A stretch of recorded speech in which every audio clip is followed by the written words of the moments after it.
Okay, so the new update's been out about a week and a half.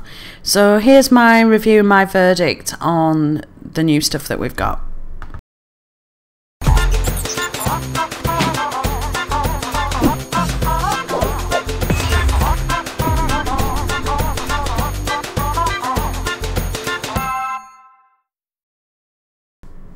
So in this update we got the level 13 cannon.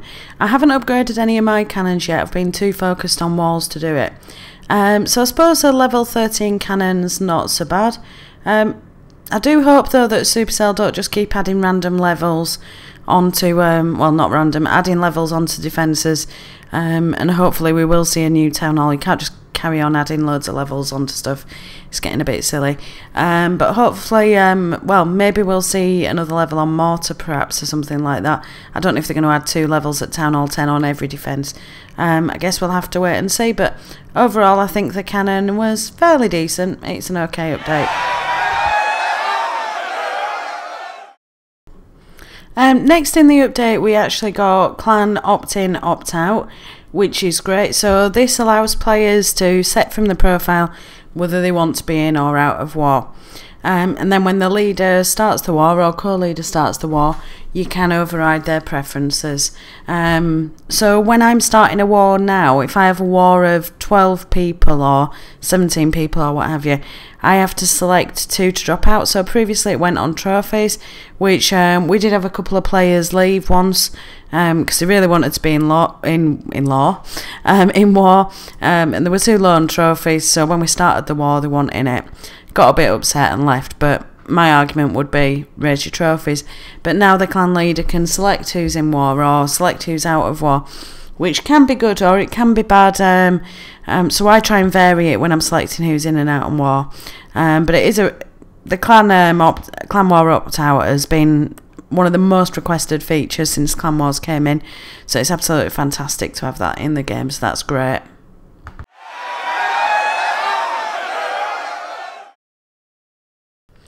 Okay, so the next thing we got in the update was clan perks.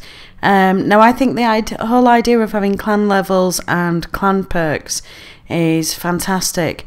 The ability to sort of get extra sort of little treats or gain an advantage for your clan by working hard and just generally being a good clan is something that really appeals to me.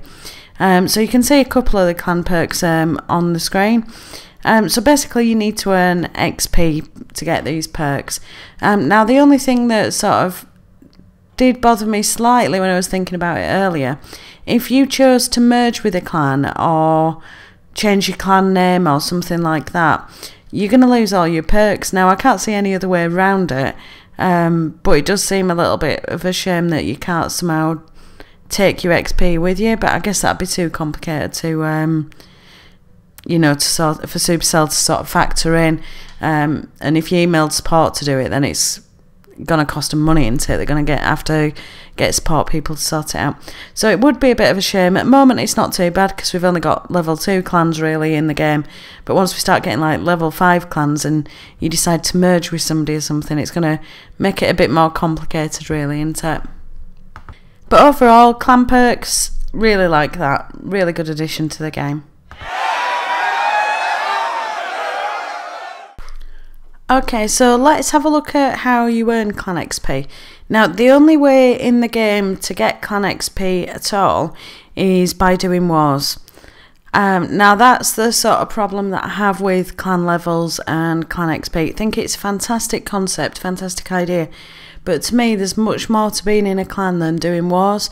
So, for example, the amount of donations per player, the amount of attacks done per player, the amount of players that are online at any one time or active. You know, a clan being sort of active to me is more of a clan than a clan that just does wars. So in our clan we didn't do wars for months and months. Basically we weren't very good at wars. Not everybody liked them. It ended up being more hassle than it were worth.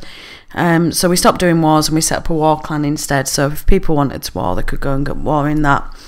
But more recently we tried to do 1 war a week, which was varying sort of levels of success, I'll say. We have lost quite a few, unfortunately. But we are getting sort of back into it, and we are practicing. And then the update hit, and we decided that we need to get this XP as fast as possible and get to a level 2 clan. So we've been doing back-to-back wars almost since the update came out, and to be honest, it has been kind of tiring. Especially if you lose a couple on the bounce. It is a bit disheartening, and you don't really feel like warring. As clan leader, I feel it's my responsibility to be in war and to donate a lot to the clan castles, as I've got max troops. So from a personal point of view, I find that a bit of a strain. What I also think is unfortunate is there's a lot of clans out there that just hate war. They just don't want to war. So that they're at a disadvantage, really, because if they don't do any wars, they're never going to get any XP. So I think the idea is good. I just think the implementation's pretty poor. And also, I never like to go to war without my heroes. So in order for me to be doing these back-to-back wars, when my king's been upgrading, I've ended up gemming him to be done. I mean, my queen's maxed, so at least that's something. And I think my king's level 32, so I've only 8 levels to go. But I do have a second account, and when the heroes are upgrading, I'm not going to go in war. And that's the same for a lot of people. So a lot of people have asked that heroes are made available for the war attacks. Not in general play when they're upgrading, but just for the war attacks. And Supercell have said it's too difficult to code.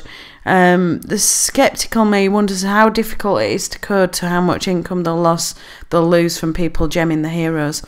So I'm not really keen on the way that Supercell seem to be forcing everybody into doing wars. So I think what we might do in our clan is get to be a level 2. We'll continue wars, but we'll just sort of slow off and take a bit of a break, let everybody have a bit of a breather, and then we might push on for a bit and just take breaks in between to try and get the XP. So I'll be interested to think what you think to wars. Are you enjoying more wars, or do you see it as a bit of a hassle? I suppose if you're a clan member, you can just opt out and you don't really care, but like I say, when you're a leader, you do sort of feel an obligation to be in war. So I think for the clan XP, I'm going to give it a thumbs down, just because I think there should be more ways to earn XP than just war.